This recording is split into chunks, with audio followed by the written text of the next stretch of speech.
Добрый вечер. Вы смотрите программу «Якутия в деталях», проект «Мой доктор». С вами Иван Луцкан, главный врач Якутской республиканской офтальмологической клинической больницы.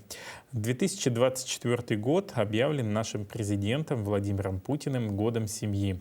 И один из важных вкладов в репродуктивное здоровье якутян вносят, конечно, врачи-гинекологи. Благодаря в том числе их труду на свет появляются здоровые малыши, которые делают из семьи полноценную ячейку общества. И сегодня у нас в гостях врач акушерско-физиологического отделения перинатального центра Республиканской больницы номер 1 Национального центра медицины имени Михаила Ефимовича Николаева, акушер-гинеколог Юлия Донская. Добрый вечер, Юлия Анатольевна. Добрый вечер. Не так давно активно обсуждалось высказывание министра здравоохранения нашей страны Михаила Мурашко о том, всем молодым женщинам надо срочно рожать. И весь 2023 год, особенно в последняя его половина, вот это вот бурное обсуждение в социальных сетях, темы абортов, возможности родов, там, желательно там, в 20-летнем периоде. Вот согласны ли вы с мнением министра здравоохранения как врач? Ну, вообще, конечно, предложение очень хорошее, да, ну, то есть повышение Рождаемости. Да, повышение рождаемости, повышение количества населения. Но есть какие-то рамки все-таки. Есть репродуктивный возраст женщин, да, есть, когда есть какие-то противопоказания. Ну, то есть по возрасту это молодые женщины, ну и женщины более старшего возраста. А вот есть ли какой-то оптимальный возраст для рождения ребенка? Я просто помню, наши циклы по акушерству и гинекологии всегда говорили, ну вот желательно, чтобы первый ребенок родился в возрасте 28 лет. Хотя вот буквально, я помню, у нас программа была, приходила Роза Дмитриевна, которая нам эти лекции читала. Говорит, ну да, ну сейчас вот считается, может быть и 30 лет. Ну, вообще, самый оптимальный, ну вот как у нас рожают, да, как мы видим, женщины какого возраста, это в основном от 25 до 40 лет. Очень много, вот действительно 28-35, ну вот так вот. Средний возраст, когда женщина рожает больше. Ну а все-таки вот на ваш взгляд, во сколько женщина уже готова физиологически к родам и организм, Ну, вообще, крепок?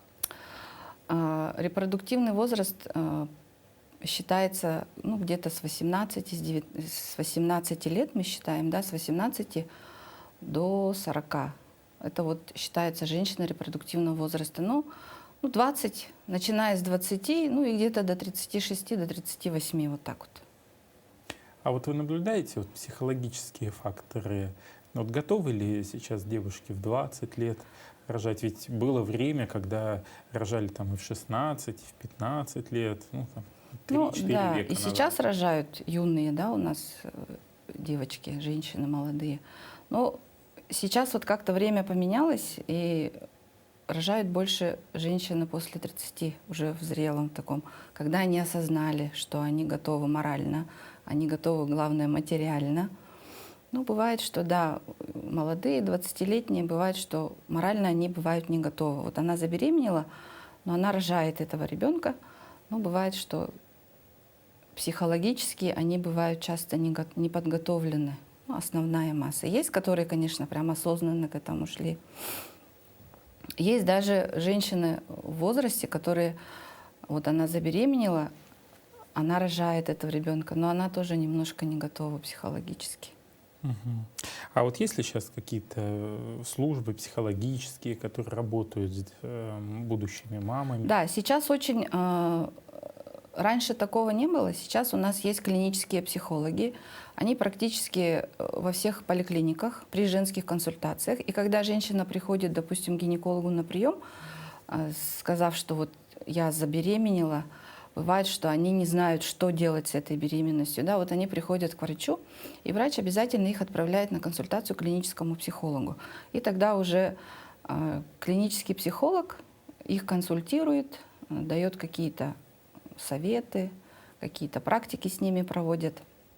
То есть психологическая поддержка сейчас очень распространена. Она есть. А вот если пара хочет завести ребенка, что-то не получается, вот в какой момент нужно уже бить тревогу и идти к примеру, к репродуктологу за советом? Мгм. Раньше, допустим, считалось, что если семейная пара в течение 2-3 лет не беременеет, то они должны уже обратиться к докторам, ну, за помощью к гинекологу, к репродуктологу, да, и так далее по инстанциям. А сейчас уже, если пара не беременеет в течение года, то это уже первые звоночки, что надо обратиться. Ну, для женщины сначала это обратиться к гинекологу, к своему гинекологу, там, допустим, в поликлинику по месту жительства, начать проходить обследование. Также параллельно обследование проходит муж. Мгм. И уже иногда бывает, что начальное обследование у своего гинеколога, да, выявляет какие-то причины, что впоследствии эти причины устраняются, допустим. Да? А бывает, что начинают выявляться, и пара направляется к репродуктологам. Отделение вспомогательной репродуктивных технологий. Да, вот. Мгм. А вот какие инфекционные заболевания наиболее опасны и мешают зачатию плода? Ну, инфекционное — это, во-первых, для нас это инфекции, передающиеся половым путем. Ну, такие как трихомониаз может, да, какое-то время препятствовать, хламидии, микоплазмы, уреоплазмы, цитомегаловирусы, различные вирусы, в том числе и папилломы человека, вирус папилломы человека. И при первичном обращении, когда женщина обращается к гинекологу, ее должны направить на обследование на эти инфекции. Да? Анализ называется ПЦР, допустим, да?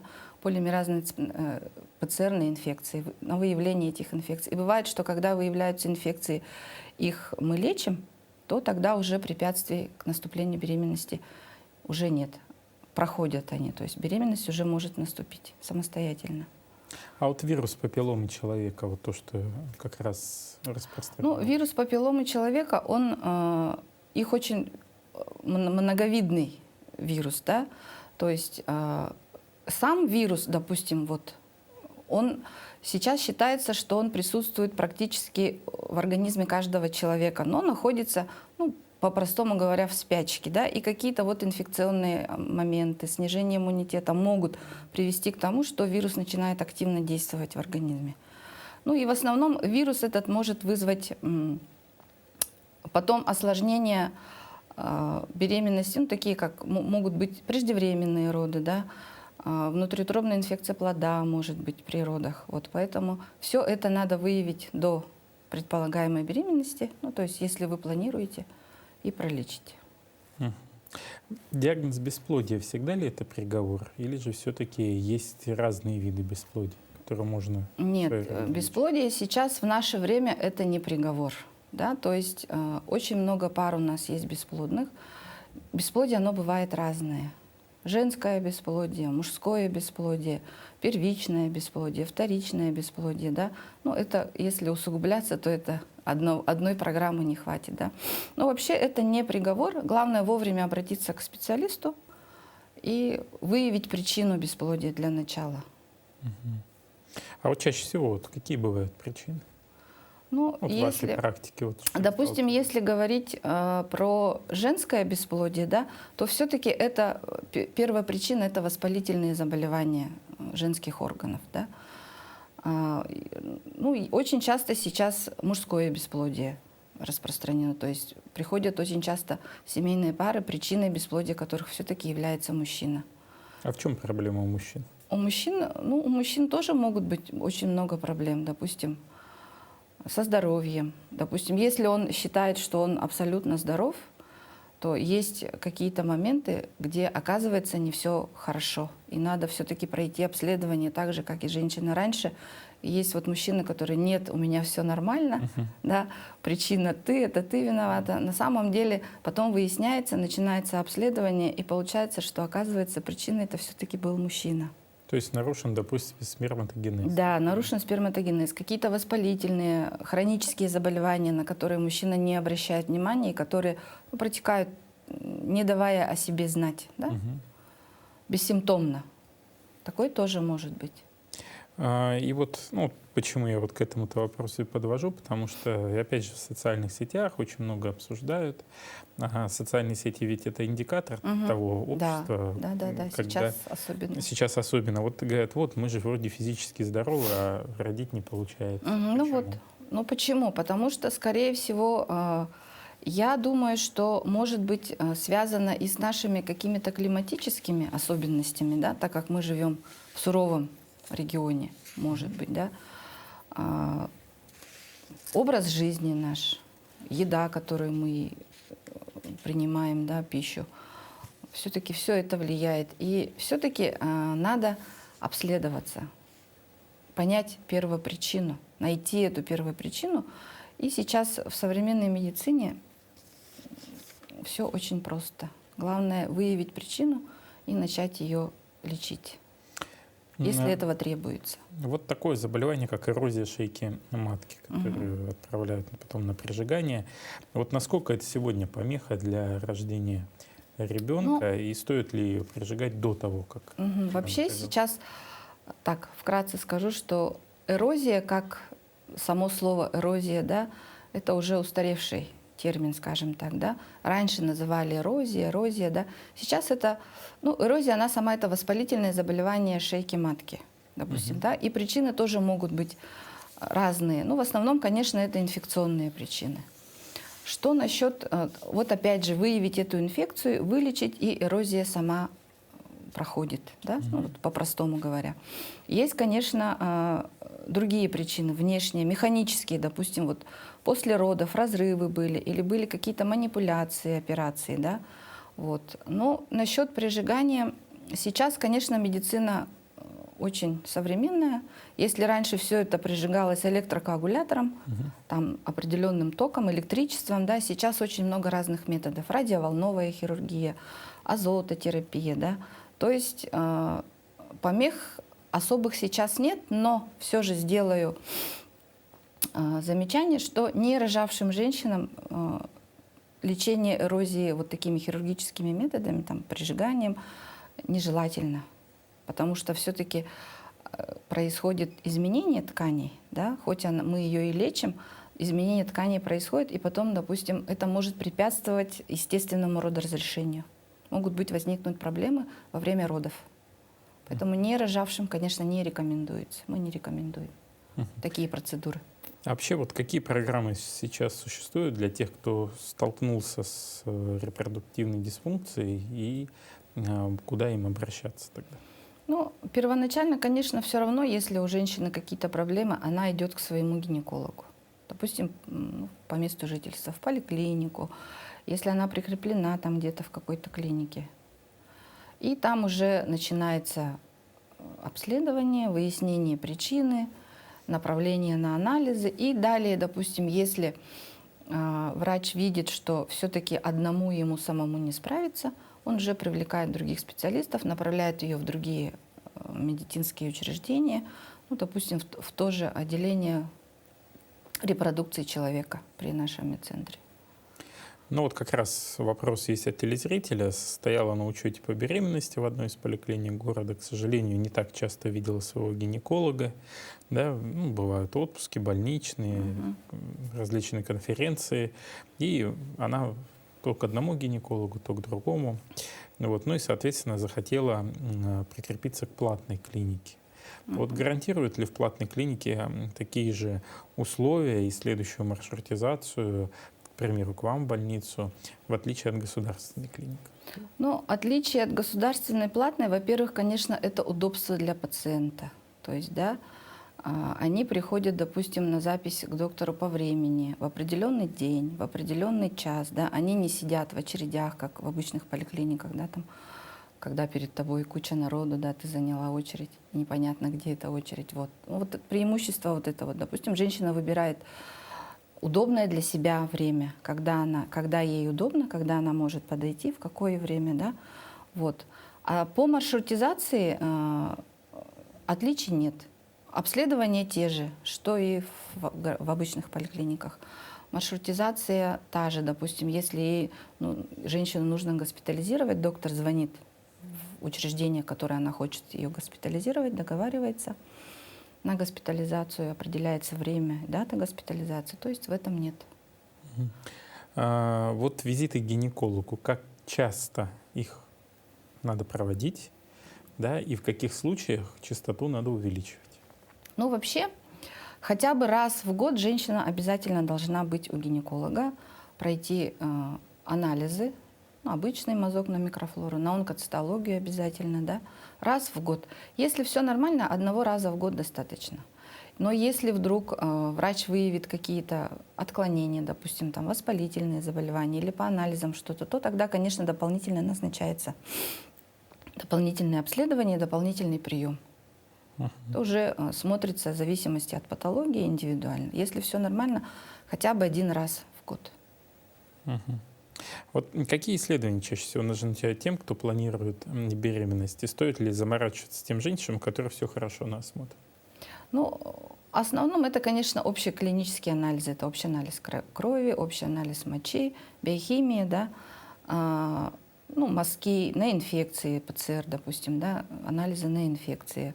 Если, допустим, у женщины есть какая-то соматическая патология, допустим, у нее есть еще какие-то другие хронические заболевания, то обязательно обследование у специалистов, у терапевта, у хирурга, у эндокринолога, если она у них состоит на учете.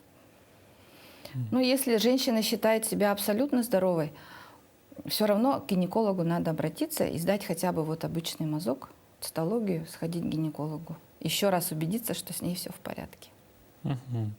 Какие основные факторы риска есть у женщин Якутии, которые препятствуют рождению ребенка, да, и наступлению? Да? Ну, вообще, учитывая, что мы живем в Якутии, суровые климатические условия, во-первых, это воспалительные заболевания. То есть мы можем, ну, где-то там замерзли, да, где-то не так оделась, да, легко оделась. Вот, то, конечно же, это воспалительные заболевания, которые очень многие женщины не обращают на это внимания. Ну, чуть-чуть замерзла там, сегодня поболела, завтра прошло, она не обратилась. Но это может привести, конечно, потом к вторичному бесплодию, к каким-то другим проблемам. То есть все-таки вот это вот в основном у нас идет воспалительные заболевания. Вот это основная причина. Да, основная причина. Но если разделить проблемы на две части. Первое — это само зачатие, да, вот, почему не получается. А второе — это уже если зачатие произошло, то нормальному выхаживанию беременности и, соответственно, родам. Вот там какие могут быть причины? Нормальному вынашиванию? Да. Ну, во-первых, конечно, все зависит от самой женщины. Есть женщины, которые относятся к этому кропотливо, да, они выполняют все рекомендации докторов, регулярно ходят на прием, там, кропотливо, регулярно сдают все анализы. А есть женщины, которые появляются пару раз за всю беременность, да, но со мной все в порядке. Так, конечно, делать нельзя. То есть иногда бывает, что женщина ощущает себя, думает, что мне все хорошо, у меня все нормально, а по анализам и внутри, в утробе у ребенка могут быть тоже проблемы. Поэтому все-таки регулярное обследование, рекомендации своего доктора, соблюдать рекомендации доктора. Вот вы сказали, ну, еще в самом начале нашего диалога, что все-таки риск — это возраст пациентки. Да. Вот. Какая самая возрастная пациентка, которая рожала в нашем национальном центре медицины, ну, была лично у вас? Или, может, вы слышали о том, что... Ну, лично у меня были 48-летние, 49-летние, у которых наступила беременность самостоятельно. Да? Ну, в нашем центре были и возрастные женщины, 50-52 года. Конечно, у них беременность была индуцированная репродуктивными технологиями, да. Но они выносили эту беременность благополучно, родили и счастливые выписались. Вот самый такой возраст? 52. 52 на 52 года, да, была у нас женщина. Ага, ну, молодец. Давно?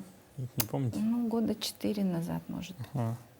Ну, надеюсь, что у нее все хорошо и ребенок растет. Да, мы надеемся, у нас тогда родилась девочка.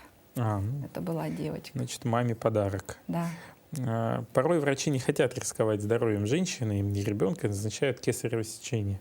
Вот, и очень часто, опять же, вот, обсуждение идет, что в последнее время вот все врачи делают все кесарево, да, а физиологических родов совсем нет. Ну, ли это? Я не скажу, что все рожают через кесарево сечение, но бывает, что да, бывают ситуации, когда родоразрешение предполагает только оперативное, через операцию кесарево сечения. Да? Это такие осложнения или показания, да? То есть это предлежание плаценты, когда плацента предлежит и перекрывает ну, выход ребеночка, да, тогда только через операцию, да, родоразрешение. Бывают грозные осложнения, когда есть угроза жизни матери, когда есть угроза жизни ребенка. Ну, мы стараемся, конечно, всегда роды вести физиологически через естественные родовые пути. Ну, то есть большинство все равно рожает физиологически. Да, большинство, конечно, рожает физиологически, но процент оперативных родов у нас повысился, потому что, ну, показания, какие-то осложнения со стороны матери, со стороны ребенка.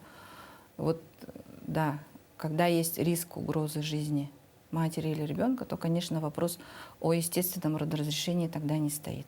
Выбор все равно идет за оперативные роды. Вот как раз мы уже плавно так перешли от вопросов зачатия к самим родам. Изменилась ли вот за последние, ну, может быть, 30, там, 40 лет тактика ведения родовой деятельности у женщины? Может быть, сейчас какие-то новые технологии или же все как 30 лет назад? Нет, не все как 30 лет назад. Конечно, есть изменения, да, изменилось, допустим, отношения, тактика ведения, да. Сейчас у нас, конечно, практикуется больше,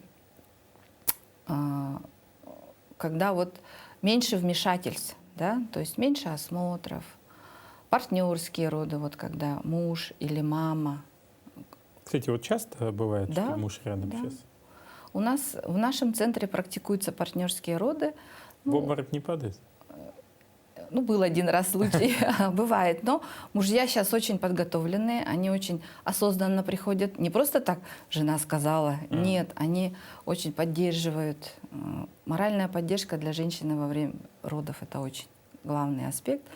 И бывают очень сентиментальные папы, которые ведут, плачут. Мама не плачет, а папа плачет, увидел своего ребеночка, да. Ну, вот так вот. Такие тоже есть. Да. А вот в целом по ведению женщины, вот что поменялось, возможно? В целом, ну, если говорить про ведение беременности, то, возможно, сейчас стало больше узких специалистов задействовано, да, в ведении беременности. Женщина консультируется узкими специалистами. Какие-то новые анализы, возможно, появились.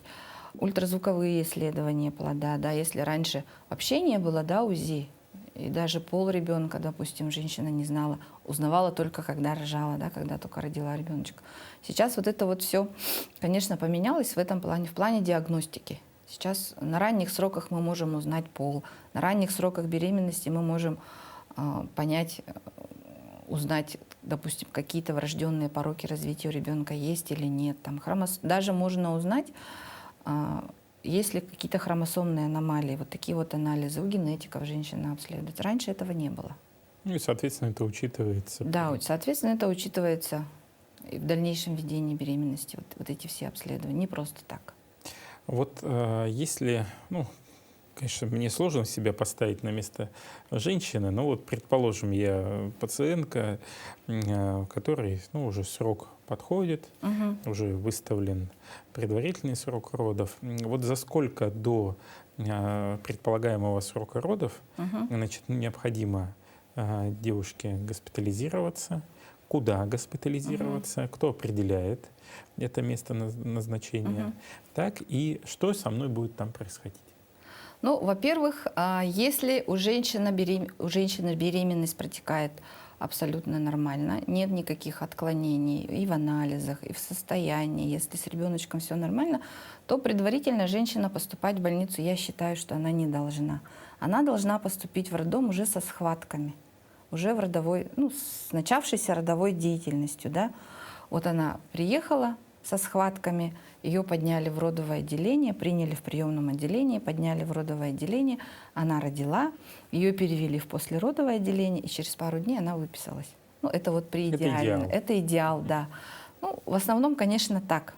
Но если вдруг есть какие-то показания для ранней госпитализации, допустим, если у женщины предстоит плановые оперативные роды, то, конечно, это предварительная госпитализация женщины. Опять же, госпитализацию определяет лечащий доктор, у которого она состоит на учете по беременности. Он определяет сроки, уже договаривается, в какой перинатальный центр. Ну, допустим, если речь идет о нашем городе, да, у нас 2 перинатальных центра. Якутской республиканской клинической Есть больницы. какое-то отличие? Нет, отличия нет. То есть, в принципе, может любая женщина выбрать или туда, или Да, туда. или туда, или То есть туда. специфики какой-то нет, что тут берут только вот, например, с какими-то нарушениями, там с какими-то. Не, ну есть такая специфика, да. Наш центр, перинатальный центр республиканской больницы номер 1, он у нас является якорным центром.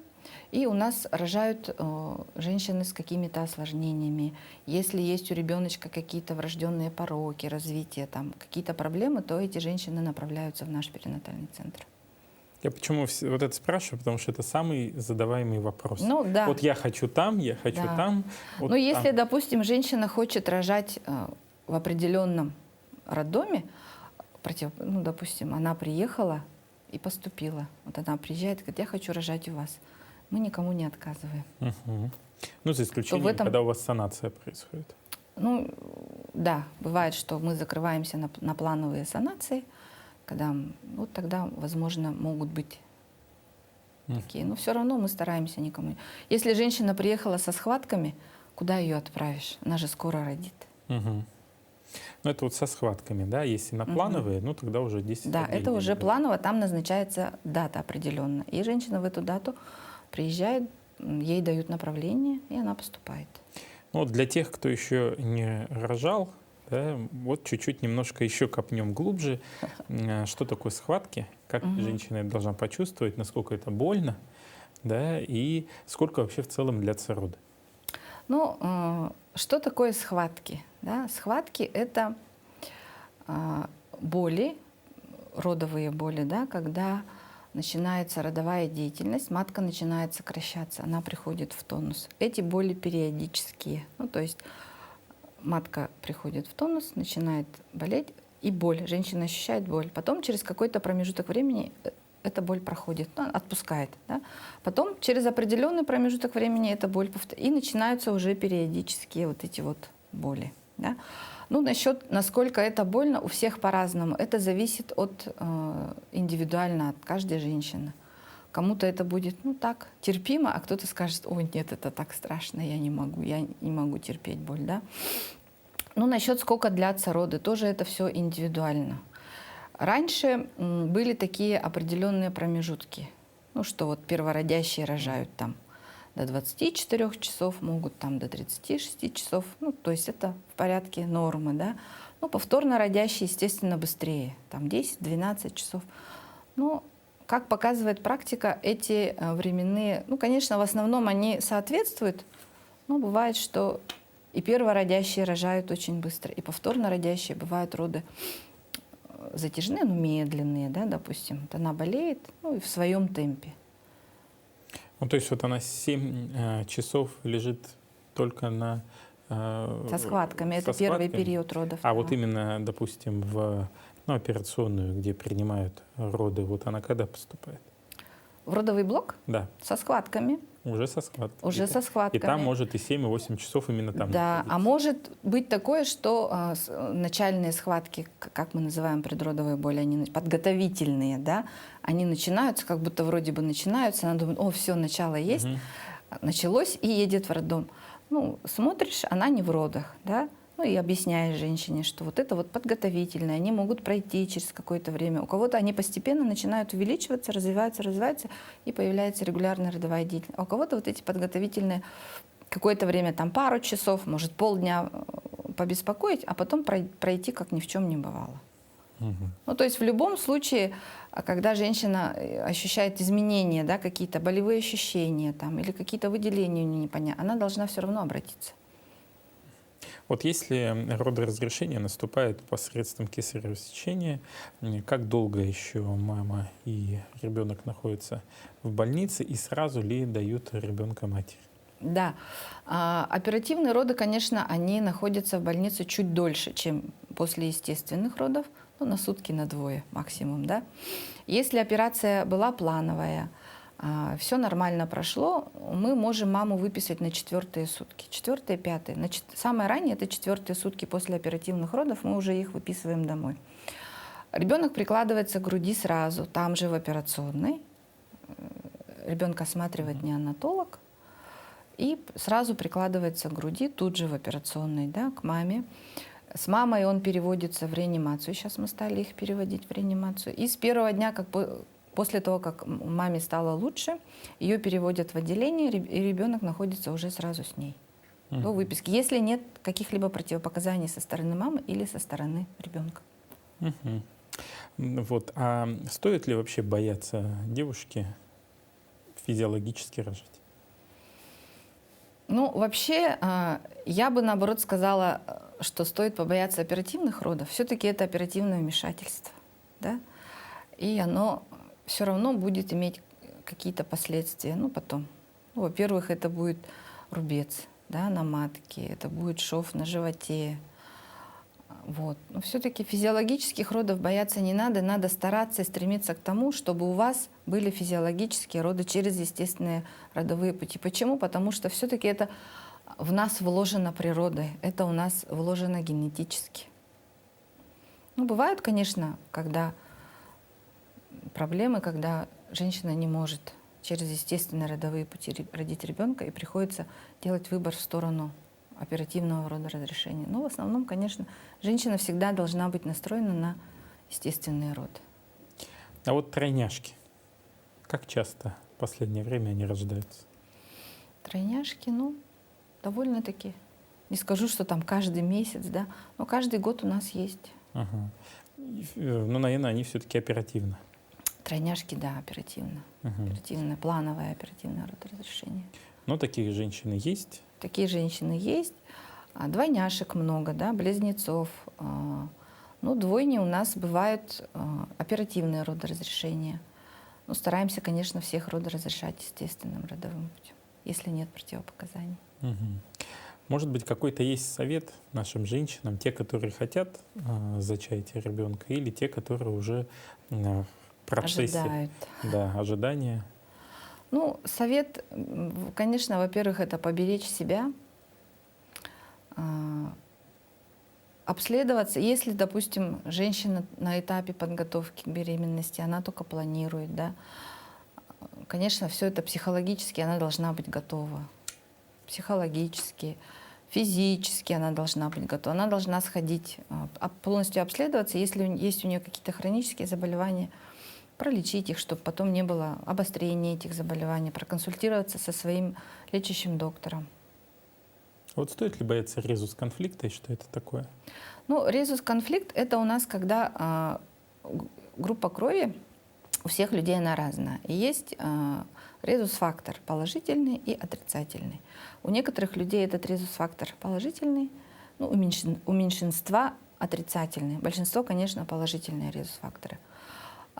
Что касается беременности этого, при беременности резус-фактора, да, бывают конфликты, когда, допустим, женщина отрицательная, муж положительный, ребенок может быть положительным.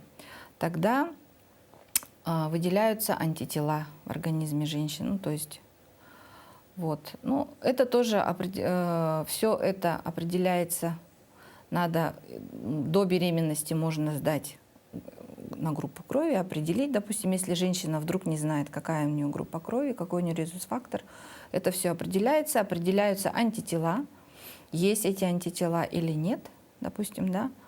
Если антител нет, и женщина беременная, если муж отрицательный, конфликта не будет. Ребенок будет все равно отрицательный, тогда никакого конфликта не бывает, не будет. Но если муж положительный, ребенок может быть как положительным, так и отрицательным. Поэтому женщины беременные с резус-отрицательной группой периодически, регулярно сдают кровь на эти самые антитела. Если у них нет антител, допустим, да, в сроке 28 недель мы делаем женщинам антирезусную сыворотку. И после родов определяется группа крови у ребенка. И если у ребенка резус-фактор положительный, женщине, матери делается повторно вот эта антирезусная сыворотка, которая предотвращает появление вот этих вот антител. То есть сейчас медицина уже Сейчас медицина, да, готова. То есть все это, конечно, индивидуально наблюдается, идет наблюдение за ребенком во время беременности по УЗИ, после родов неонатологи обследуют ребенка, чтобы не было каких-либо осложнений. Спасибо большое за столь интересную беседу. Хочется, конечно, пожелать, чтобы у нас и девушек было больше желающих запланировать свою беременность, у которых все это получится, и чтобы это было не один раз, а несколько, чтобы детишки радовали наши семьи. Благодарю еще раз за беседу. Я Спасибо хочу за напомнить, что у нас приглашение. сегодня в гостях был врач-акушер физиологического отделения перинатального центра Республиканской больницы номер 1, Национальный центр медицины имени Михаила Ефимовича Николаева, врач-акушер-гинеколог Юлия Анатольевна Донская. Ну а я еще раз хочу пожелать всем семьям, которые хотят родить малыша, чтобы ваше желание, конечно же, сбылось. Крепкого здоровья всем нашим телезрителям, а семьям домашнего тепла и уюта. Оставайтесь вместе с нами, с телеканалом Якутия-24, проектом «Мой доктор» в программе «Якутия в деталях». Всего вам самого доброго и до свидания.